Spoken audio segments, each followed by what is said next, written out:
Hello મિત્રો, આજે હું તમને આ નિષ્કલંક મહાદેવનું મંદિર જે છે તેનું નામ નિષ્કલંક કઈ રીતે પડ્યું તેની હું તમને કથા સંભળાવું. જ્યારે મહાભારતનું યુદ્ધ સમાપ્ત થયું તે સમયે કૌરવોનો પરાજય થયો, પાંડવોની વિજય થઈ. પાંડવોના હાથે એમના ભાઈઓનું જે વધ થયો હતો તેના કલંક રૂપી પાંડવોને વિચાર થયો કે આપણે આ કલંક કોઈ બી પ્રકારે ઉતારવું જરૂરી છે.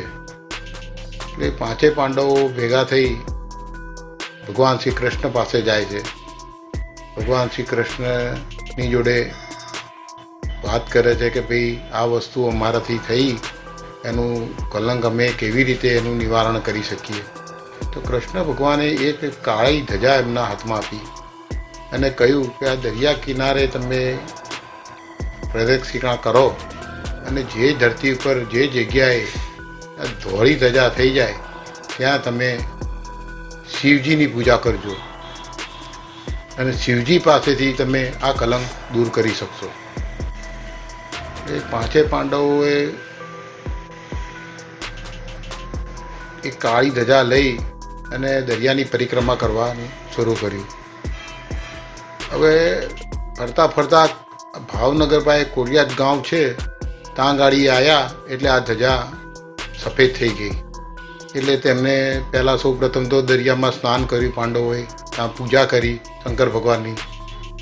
એમના તપરૂપી કે એમની પૂજારૂપી શંકર ભગવાન પ્રસન્ન થયા.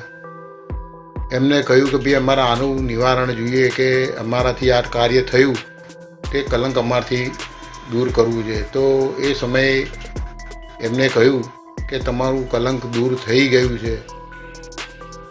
તો પાંડવોએ કહ્યું કે એ રૂપિયે અમારે પ્રમાણ જોઈએ, કે શું પ્રમાણ કે અમારું આ કલંક દૂર થયું.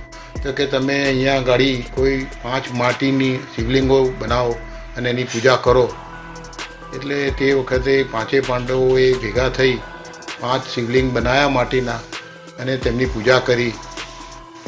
અને તે સમયે એ જગ્યાનું નામ નિષ્કલંક મહાદેવ પડ્યું.